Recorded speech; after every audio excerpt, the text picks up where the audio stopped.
well.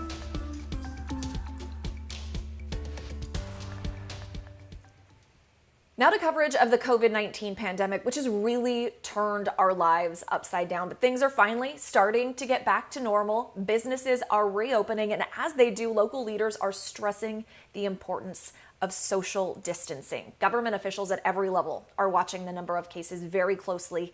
Now, the virus has claimed a total of 230 lives in the Houston area so far, and we're dealing with more than 6,500 active cases. But there is a bit of hope here. Our area alone has more than 3,400 full recoveries from the virus, and we have those numbers on KHOU.com. For a third weekend, HISD is teaming up with the Houston Food Bank, and this time they expect to hand out more food than they have before. We're talking 10,000 food packages. That's double what was planned last week. The food distribution event is from 2 to 7 at NRG Park, and it's geared toward families who can't make it to all the distribution events that are happening during the week. Malls, restaurants, even movie theaters could open up as of yesterday, but not hair salons. They are still waiting for the green light from Governor Abbott. And Lauren Tallarico shows us how they're getting ready for the rush and to fix your quarantine cuts. I've got no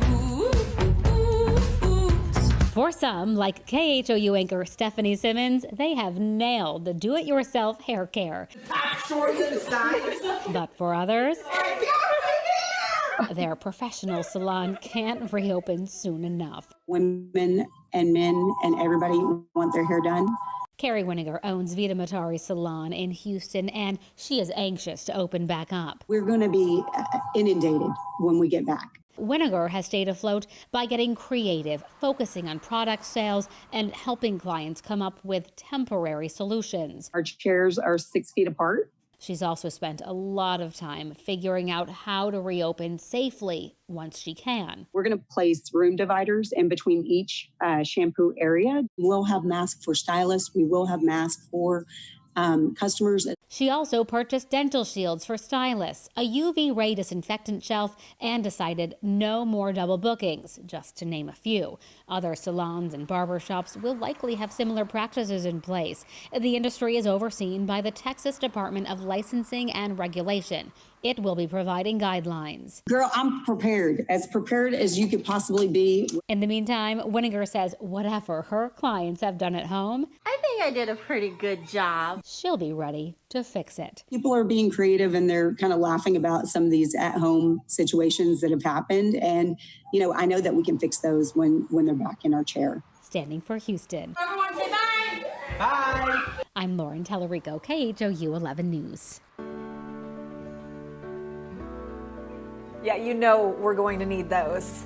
Well, you do not have to look for examples of how we are in this together, helping each other through what can be a very challenging time. For the past 2 weeks, 34 National Guardsmen from the 840th Mobility Augmentation Company carried out their mission at the New Braunfels Food Bank. We're talking everything from working in the warehouse and packing food boxes to loading cars and making home deliveries, according to Captain Dylan Horn.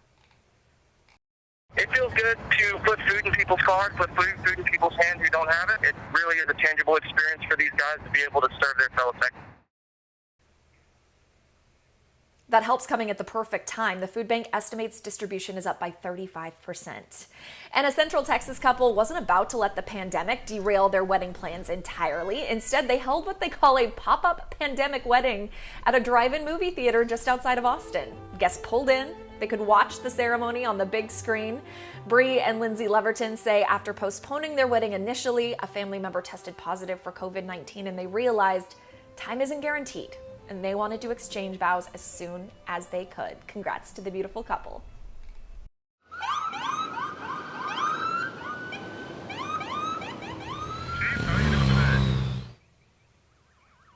This isn't just any law enforcement parade. It was an almost statewide effort to honor 11-year-old Danny Shaughnessy, who lives near Portland, Oregon. So he beat brain cancer the first time around, but it came back. So this surprise parade and being sworn in as a police chief for a day was a welcome distraction for Danny, as well as his mom, Jessica. Our thoughts are with them. We want you to share your good news, your examples of the community coming together. All you have to do is reach out to us on social media with the hashtag HTownRush.